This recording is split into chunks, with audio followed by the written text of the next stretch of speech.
श्रीमद्भागवत पुराणम श्री गणेशाय नमः। ओम तत्सत्। प्रथम स्कंध अतः प्रथमोध्याय। श्री सूत जी से शौनक आदि ऋषियों का प्रश्न। मंगलाचरण। आज हम श्रीमद्भागवत का कथा पुराण शुरू करते हैं। तो कथा की शुरुआत होती है मंगलाचरण से, जिससे इस जगत की सृष्टि, स्थिति तथा प्रलय होते हैं, क्योंकि वह सभी सद्रूप पदार्थों में अनुगत होते हैं और असत पदार्थों से पृथक है। जड़ नहीं, चेतन है, परतंत्र नहीं, स्वयं प्रकाश है।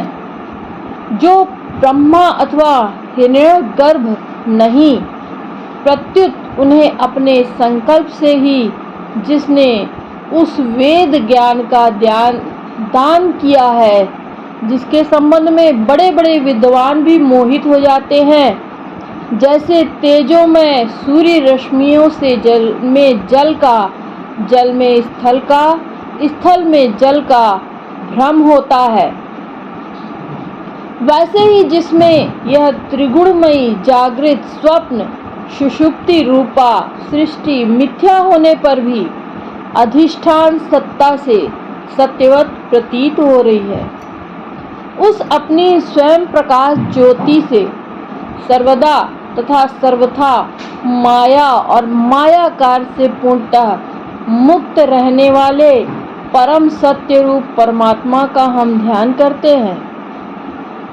महामुनि व्यास देव के द्वारा निर्मित इस श्रीमद् भागवत महापुराण में मोक्ष पर्यंत फल की कामना से रहित परम धर्म का निरूपण हुआ है, जिसमें शुद्धांत करण सत्पुरुषों के जानने योग्य उस वास्तविक वस्तु परमात्मा का निरूपण हुआ है, जो तीनों तापों का जड़ से नाश करने वाली और परम कल्याण करने वाली है।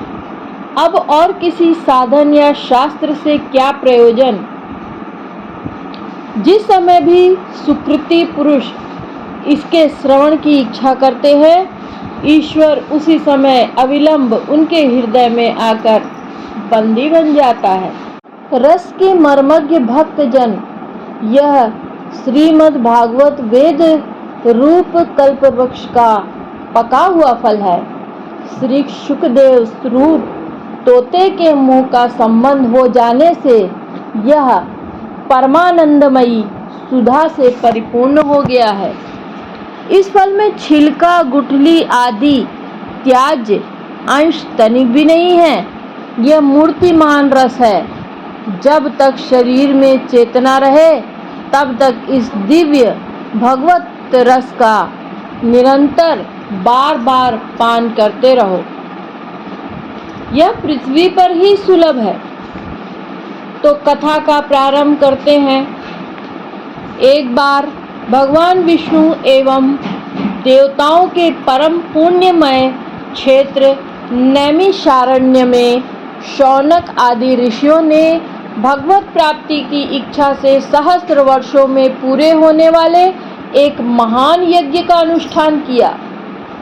एक दिन उन लोगों ने प्रातःकाल अग्निहोत्र आदि नित्य कृत्यों से निवृत्त होकर सूत जी का पूजन किया और उन्हें ऊंचे आसन पर बैठाकर बड़े आदर से यह प्रश्न किया। ऋषियों ने कहा, सूत जी, आप निष्पाप हैं। आपने समस्त इतिहास, पुराण और धर्मशास्त्रों का विधि पूर्वक अध्ययन किया है तथा उनकी भली भांति व्याख्या भी की है।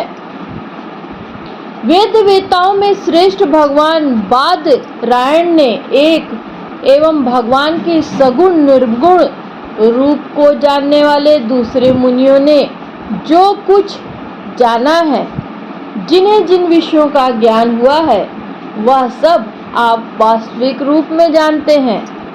आपका हृदय बड़ा ही सरल और शुद्ध है। इसी से आप उनकी कृपा और अनुग्रह के पात्र हुए हैं। गुरुजन अपने प्रेमी शिष्य को गुप्त से गुप्त बात भी बता दिया करते हैं।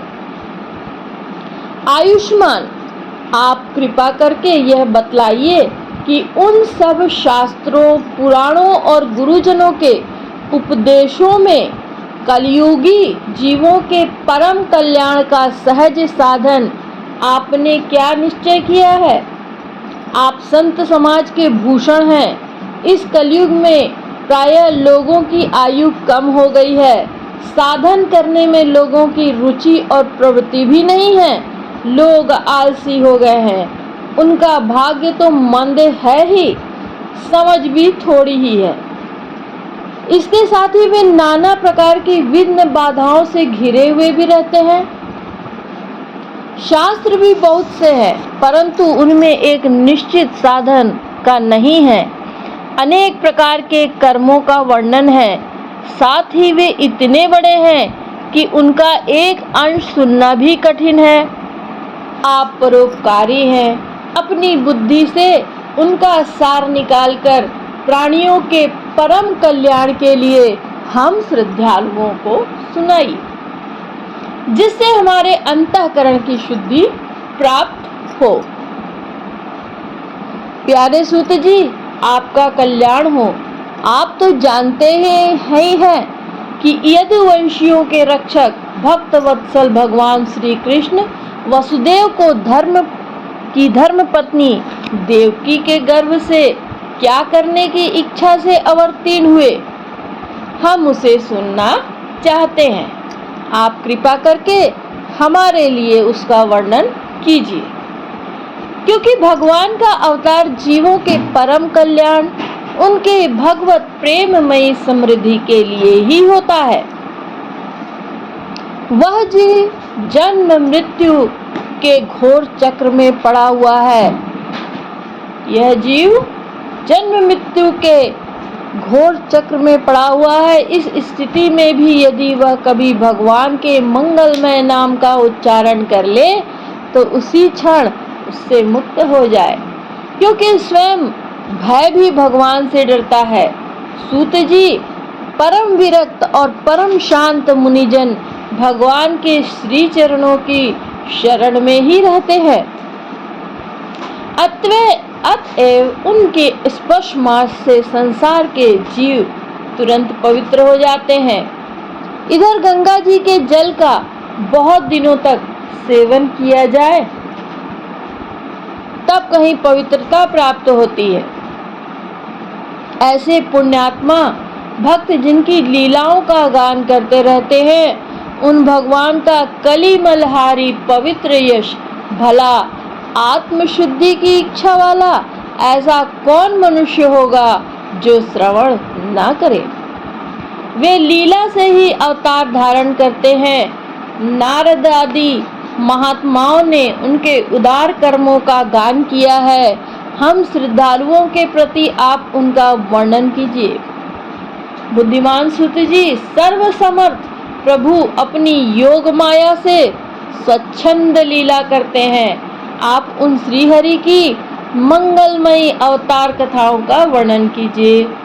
पुण्य कीर्ति भगवान की लीला सुनने से हमें कभी भी तृप्ति नहीं हो सकती, क्योंकि रसज्ञ श्रोताओं को पद पद पर भगवान की लीलाओं में नए नए रस का अनुभव होता है। भगवान श्री कृष्ण अपने को छिपाए हुए थे। लोगों के सामने ऐसी चेष्टा करते थे मानो कोई मनुष्य हो, परंतु उन्होंने बलराम जी के साथ ऐसी लीलाएं भी की हैं, ऐसा पराक्रम भी प्रकट किया है जो मनुष्य नहीं कर सकते। कलयुग को आया जानकर इस वैष्णव क्षेत्र में हम दीर्घकालीन सत्र का संकल्प करके बैठे हैं। श्रीहरि की कथा सुनने के लिए हमें अवकाश प्राप्त है। यह कलियुगी अंतःकरण की पवित्रता और शक्ति का नाश करने वाला है। इससे पार जाना कठिन है। जैसे समुद्र से पार जाने वालों को कर्णधार मिल जाए, उसी प्रकार इससे पार पाने की इच्छा रखने वाले हम लोगों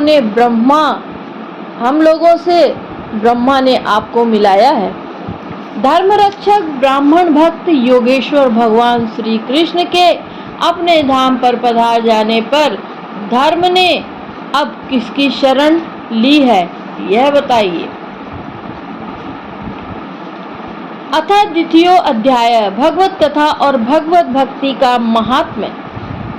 श्री व्यास जी कहते हैं, शौनक आदि ब्रह्मवादी ऋषियों के ये प्रश्न सुनकर रोमहर्षण के पुत्र उग्र श्रवा को बड़ा ही आनंद हुआ। उन्होंने ऋषियों के इस मंगलमय प्रश्न का अभिनंदन करके कहना प्रारंभ किया। सूत जी ने कहा, जिस समय शुकदेव जी का यज्ञोपवीत संस्कार भी नहीं हुआ था, सुतराम लौकिक वैदिक कर्मों के अनुष्ठान का अवसर भी नहीं आया था, उन्हें अकेले ही संन्यास लेने के उद्देश्य से जाते देखकर उनके पिता व्यास जी विरह से कातर होकर पुकारने लगे, बेटा बेटा। उस समय तन्मय होने के कारण श्री शुकदेव जी की ओर से वृक्षों ने उत्तर दिया। ऐसे सबके हृदय में विराजमान श्री शुकदेव मुनि को मैं नमस्कार करता हूँ। श्रीमद् भागवत अत्यंत गोपनीय रहस्यात्मक पुराण है। यह भगवत स्वरूप का अनुभव कराने वाला और समस्त वेदों का सार है। संसार में फैले हुए जो लोग इस घोर अज्ञान अंधकार से पार जाना चाहते हैं, उनके लिए आध्यात्मिक तत्वों को प्रकाशित करने वाला यह एक अद्वितीय दीपक है। वास्तव में उन्हीं पर करुणा करके बड़े बड़े मुनियों के आचार्य श्री सुखदेव जी ने इसका वर्णन किया है। मैं उनकी शरण ग्रहण करता हूँ। मनुष्यों में सर्वश्रेष्ठ भगवान के अवतार नर नारायण ऋषियों को, सरस्वती देवी को और श्री व्यास देव जी को नमस्कार करके तब संसार और अंतःकरण के समस्त विकारों पर विजय प्राप्त करने वाले इस श्रीमद् भागवत पुराण का पाठ करना चाहिए। ऋषियों, आपने संपूर्ण विश्व के कल्याण के लिए यह बहुत सुंदर प्रश्न किया है, क्योंकि यह प्रश्न श्री कृष्ण के संबंध में है और इससे भली भांति आत्मशुद्धि हो जाती है। मनुष्यों के लिए सर्वश्रेष्ठ धर्म वही है जिससे भगवान श्री कृष्ण में भक्ति हो। भक्ति भी ऐसी जिसमें किसी प्रकार की कामना न हो और नित्य निरंतर बनी रहे। ऐसी भक्ति से हृदय आनंद स्वरूप परमात्मा की उपलब्धि करके कृत्य हो जाता है। भगवान श्री कृष्ण में भक्ति होते हुई अनन्य प्रेम से उनमें चित्त जोड़ते हैं। निष्काम ज्ञान और वैराग्य का आविर्भाव हो जाता है। धर्म का ठीक अनुष्ठान करने पर भी यदि मनुष्य के हृदय में भगवान की लीला की कथाओं के प्रति अनुराग का उदय न हो तो यह निरा श्रम ही श्रम है। धर्म का फल है मोक्ष, उसकी सार्थकता अर्थ प्राप्ति में नहीं है। अर्थ केवल धर्म के लिए है, भोग विलास उसका फल नहीं माना गया है। भोग विलास का फल इंद्रियों को तृप्त करना नहीं है, उसका प्रयोजन है केवल जीवन निर्वाह। जीवन का फल भी तत्व जिज्ञासा है। तत्व जिज्ञासा है। बहुत कर्म करके स्वर्ग आदि प्राप्त करना उसका फल नहीं है।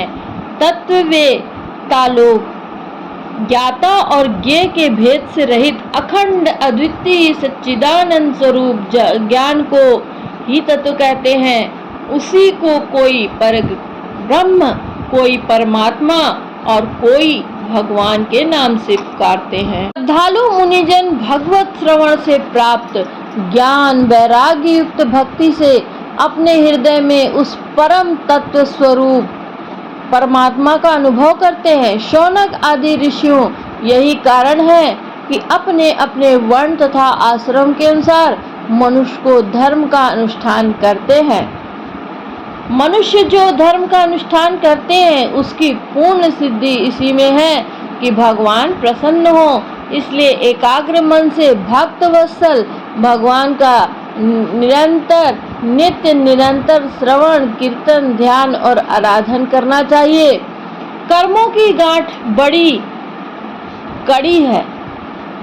विचारवान पुरुष भगवान के चिंतन की तलवार से उस गांठ को काट डालते हैं। तब भला ऐसा कौन मनुष्य होगा जो भगवान की लीला में प्रेम न करे, लीला कथा में प्रेम न करे। शौनकादि ऋषियों पवित्र तीर्थों का सेवन करने से महात्म सेवा, तदंतर श्रवण की इच्छा है, फिर श्रद्धा, तत्पश्चात भगवत कथा में रुचि होती है। भगवान श्री कृष्ण के यश का श्रवण और कीर्तन दोनों ही पवित्र करने वाले हैं। वे अपनी कथा सुनने वालों के हृदय में आकर स्थित हो जाते हैं और उनकी अशुभ वासनाओं को नष्ट कर देते हैं, क्योंकि वे संतों के नित्य सुहृद हैं। जब भगवान श्रीमद् भागवत अथवा भगवत भक्तों के निरंतर सेवन से अशुभ वासनाएं नष्ट हो जाती हैं, तब पवित्र कीर्ति भगवान श्री कृष्ण के प्रति स्थायी प्रेम की प्राप्ति होती है। तब रजोगुण और तमोगुण के भाव, काम और लोभ आदि शांत हो जाते हैं और चित्त इनसे रहित होकर सत्व गुण में स्थित एवं निर्मल हो जाता है। इस प्रकार भगवान की प्रेममयी भक्ति से जब संसार की समस्त आसक्तियां मिट जाती है, हृदय आनंद से भर जाता है, तब भगवान के तत्व का अनुभव अपने आप ही हो जाता है। हृदय में आत्म स्वरूप भगवान का साक्षात्कार होते ही हृदय की ग्रंथि टूट जाती है, सारे संदेह मिट जाते हैं और कर्म बंधन क्षीण हो जाता है। इसी से बुद्धिमान लोग नित्य निरंतर बड़े आनंद से भगवान श्री कृष्ण के प्रति प्रेम भक्ति करते हैं, जिससे आत्म प्रसाद की प्राप्ति होती है। प्रकृति के 3 गुण हैं, सत्व, रज और तम। इनको स्वीकार करके इस संसार की स्थिति, उत्पत्ति और प्रलय के लिए एक अद्वितीय परमात्मा ही विष्णु, ब्रह्मा और रुद्र, ये 3 नाम ग्रहण करते हैं। फिर भी मनुष्यों का परम कल्याण तो सत्व गुण स्वीकार करने वाले श्री हरि से ही होता है। जैसे पृथ्वी के विकार लकड़ी की अपेक्षा धुआं श्रेष्ठ है और उससे भी श्रेष्ठ है अग्नि, क्योंकि वेदोक्त यज्ञ यागादि के द्वारा अग्नि सद्गति देने वाला होता है। वैसे ही तमोगुण से रजोगुण श्रेष्ठ है और रजोगुण से भी सत्वगुण श्रेष्ठ है, क्योंकि वह भगवान का दर्शन कराने वाला होता है। प्राचीन युग में महात्मा लोग अपने कल्याण के लिए विशुद्ध सत्वमय भगवान विष्णु की आराधना किया करते थे। अब भी जो लोग उनका अनुसरण करते हैं वे उन्हीं के समान कल्याण भाजन होते हैं। जो लोग इस संसार सागर से पार जाना चाहते हैं वे यद्यपि किसी की निंदा तो नहीं करते, न किसी के दोष ही देखते हैं, फिर भी घोर रूप वाले तमोगुणी, रजोगुणी, भैरवादी भूतपतियों की उपासना न करके सत्वगुणी विष्णु भगवान और उनके अंश कला स्वरूपों का ही भजन करते हैं। परंतु जिनका स्वभाव रजोगुणी अथवा तमोगुणी है वे धन, ऐश्वर्य और संतान की कामना से भूत, पितर और प्रजातियों की उपासना करते हैं, क्योंकि इन लोगों का स्वभाव उन भूतादि से मिलता जुलता होता है। वेदों का तात्पर्य श्री कृष्ण में ही है, यज्ञों के उद्देश्य श्री कृष्ण ही है, योग श्री कृष्ण के लिए ही किए जाते हैं और समस्त कर्मों की परिसमाप्ति भी श्री कृष्ण में ही है। ज्ञान से ब्रह्म स्वरूप श्री कृष्ण की प्राप्ति होती है। तपस्या श्री कृष्ण की प्रसन्नता के लिए ही की जाती है।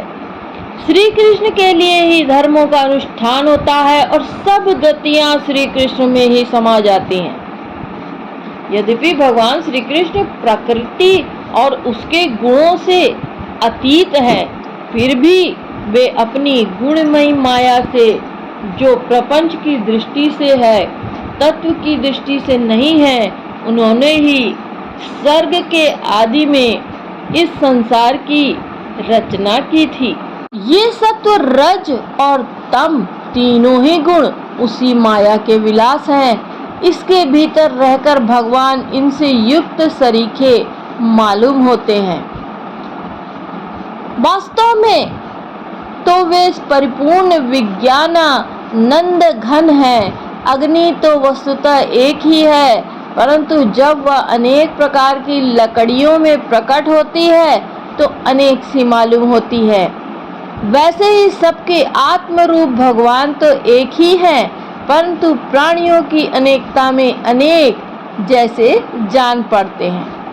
भगवान ही सूक्ष्म भूत, तन्मात्रा, इंद्रिय और अंतःकरण आदि गुणों के विकारभूत भावों के द्वारा नाना प्रकार की योनियों का निर्माण करते हैं और उनमें भिन्न भिन्न जीवों के रूप में प्रवेश करके उन योनियों के अनुरूप विषयों का उपभोग कराते हैं। वे ही संपूर्ण लोकों की रचना करते हैं और देवता, पशु, पक्षी, मनुष्य आदि योनियों में लीला अवतार ग्रहण करके सत्व गुण के द्वारा जीवों का पालन पोषण करते हैं। इति सर्व श्रीमद्भागवते महापुराणे पारमहंस्यां संहितायां प्रथम स्कंदे नैमिषि पाख्या